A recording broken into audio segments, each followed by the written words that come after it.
ವಿದ್ಯಾರ್ಥಿಗಳ ಮೇಲೆ ನಡೆದಿದ್ದಂತಹ ಲಾಠಿ ಚಾರ್ಜ್ ಪ್ರಕರಣ ಏನಿದೆ, ದೆಹಲಿಯ ಜಂತರ್ ಮಂತರ್ನಲ್ಲಿ ಪ್ರತಿಭಟನೆ ಮಾಡ್ತಾ ಇದ್ದಂತಹ ವಿದ್ಯಾರ್ಥಿಗಳು ಹಾಗೆ ಬೇರೆ ಬೇರೆ ಕಡೆಗಳಲ್ಲಿ ಪ್ರತಿಭಟನೆ ಮಾಡ್ತಾ ಇದ್ದಂತಹ ವಿದ್ಯಾರ್ಥಿಗಳ ಮೇಲೆ ಲಾಠಿ ಚಾರ್ಜ್ ನಡೆದಿತ್ತು. ಆ ಕೇಸ್ಗೆ ಸಂಬಂಧಪಟ್ಟಂತೆ ಸುಪ್ರೀಂ ಕೋರ್ಟ್ನಿಂದ 7 ರಾಜ್ಯಗಳಿಗೆ ನೋಟಿಸನ್ನು ನೀಡಲಾಗಿದೆ. ಒಂದು ಕೇಂದ್ರ ಸರ್ಕಾರ, ಇದರ ಜೊತೆಗೇನೆ ದೆಹಲಿ ಸರ್ಕಾರ, UP ಸರ್ಕಾರ, ಬಿಹಾರ, ಮಹಾರಾಷ್ಟ್ರ, ಅಸ್ಸಾಂ ಸೇರಿದಂತೆ ಒಟ್ಟು 7 ರಾಜ್ಯಗಳಿಗೆ ನೋಟಿಸನ್ನು ಕೊಟ್ಟಿದೆ ಸುಪ್ರೀಂ ಕೋರ್ಟ್. ಇದೇ ಸಂದರ್ಭದಲ್ಲಿ ಎಲ್ಲ CS ಅಂದರೆ ಆಯಾ ಸರ್ಕಾರದ ಮುಖ್ಯ ಕಾರ್ಯದರ್ಶಿಗಳು ಮತ್ತು ಆಯಾ ರಾಜ್ಯಗಳ DGPಗಳು ಖುದ್ದಾಗಿ ಸುಪ್ರೀಂ ಕೋರ್ಟ್ನ ಎದುರು ವಿಚಾರಣೆಗೆ ಹಾಜರಾಗಬೇಕು ಅಂತೇಳಿ ಸೂಚನೆಯನ್ನು ಕೂಡ ಕೊಡಲಾಗಿದೆ. ಇದರ ಜೊತೆಗೆ ವಿದ್ಯಾರ್ಥಿಗಳ ಮೇಲಿನ ಹಲ್ಲೆಯನ್ನು ಸುಪ್ರೀಂ ಕೋರ್ಟ್ ಖಂಡಿಸಿದೆ. ಅಷ್ಟೇ ಅಲ್ಲ, ಯಾರ್ಯಾರು ಬಂಧಿತರಿದ್ದಾರೆ, ಈ ಪ್ರಕರಣದಲ್ಲಿ ಯಾರ್ಯಾರು ಬಂಧಿತರಿದ್ದಾರಲ್ಲ ಅವರೆಲ್ಲರನ್ನು ಕೂಡ ಯಾವುದೇ ಕೇಸ್ಗಳು ಇಲ್ಲದಂತೆ ಬಿಡುಗಡೆ ಮಾಡಬೇಕು ಅಂಥೇಳಿ ಸೂಚನೆ ಮಾಡಿದೆ. ಇದರ ಜೊತೆಗೆ ಒಂದು ಅಂಶವನ್ನು ಸುಪ್ರೀಂ ಕೋರ್ಟ್ ಉಲ್ಲೇಖ ಮಾಡಿದೆ.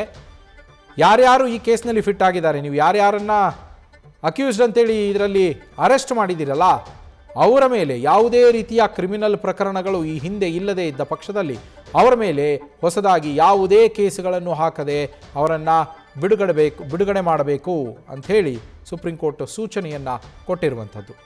ದೆಹಲಿಯ ಜಂತರ್ ಮಂತರ್ನಲ್ಲಿ ನಡೆದಂತಹ ಪ್ರತಿಭಟನೆಯ ವೇಳೆ ಅದು ಹಿಂಸಾಚಾರಕ್ಕೆ ತಿರುಗುತ್ತೆ. ಆ ಹಿಂಸಾಚಾರದ ಸಂದರ್ಭದಲ್ಲಿ ಅಲ್ಲಿ ಲಾಠಿ ಚಾರ್ಜ್ ಕೂಡ ಆಗಿತ್ತು. ಪೊಲೀಸರು ಲಾಠಿ ಚಾರ್ಜನ್ನು ಮಾಡಿದರು.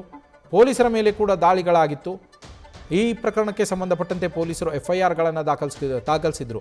ದೆಹಲಿಯೊಂದರಲ್ಲಿನೇ ಒಂದು ಮಾಹಿತಿಯ ಪ್ರಕಾರ ಸುಮಾರು 15ರಿಂದ 20 FIRಗಳು ದೆಹಲಿಯೊಂದರಲ್ಲೇ ದಾಖಲಾಗಿರ್ತವೆ. ಅದಲ್ಲದೆ ಬಿಹಾರ, ಅಸ್ಸಾಂ, ರಾಜಸ್ಥಾನ, ಮಹಾರಾಷ್ಟ್ರ ಸೇರಿದಂತೆ ಬೇರೆ ಬೇರೆ ರಾಜ್ಯಗಳಲ್ಲೂ ಕೂಡ ಪ್ರಕರಣಗಳು ದಾಖಲಾಗಿದ್ವು. ಅಲ್ಲೂ ಕೂಡ ಹೋರಾಟಗಳು ನಡೆದಿದ್ವು. ಆ ಸಂದರ್ಭದಲ್ಲಿ ಅಲ್ಲೂ ಕೂಡ ಪ್ರಕರಣಗಳು ದಾಖಲಾಗಿದ್ವು. ಆ ಪ್ರಕರಣಗಳಿಗೆ ಸಂಬಂಧಪಟ್ಟಂತೆ ಬೇರೆ ಬೇರೆ ರಾಜ್ಯಗಳಲ್ಲಿ ಒಂದಷ್ಟು ಜನರನ್ನು ಈಗಾಗಲೇ ಅರೆಸ್ಟ್ ಮಾಡಲಾಗಿತ್ತು. ಆ ಅರೆಸ್ಟ್ ಆದವ್ರನ್ನೆಲ್ಲ ಬಿಡುಗಡೆ ಮಾಡೋದಕ್ಕೂ ಕೂಡ ಸುಪ್ರೀಂ ಕೋರ್ಟ್ ಸೂಚನೆ ನೀಡಿದೆ. ಒಂದು ವಿಚಾರವನ್ನು ಉಲ್ಲೇಖಿಸಿ, ಅದೇನು ಅಂದರೆ ಅವರುಗಳ ಮೇಲೆ ಈ ಹಿಂದೆ ಕ್ರಿಮಿನಲ್ ಪ್ರಕರಣಗಳು ಇದಾವಾ ಇಲ್ವಾ ಚೆಕ್ ಮಾಡ್ಕೊಳ್ಳಿ ಅನ್ನೋದನ್ನು. ನ್ಯೂಸ್ ಫಸ್ಟ್ ನಿರ್ಭೀತಿಯಿಂದ ನಿಮ್ಮ ಪರವಾಗಿ.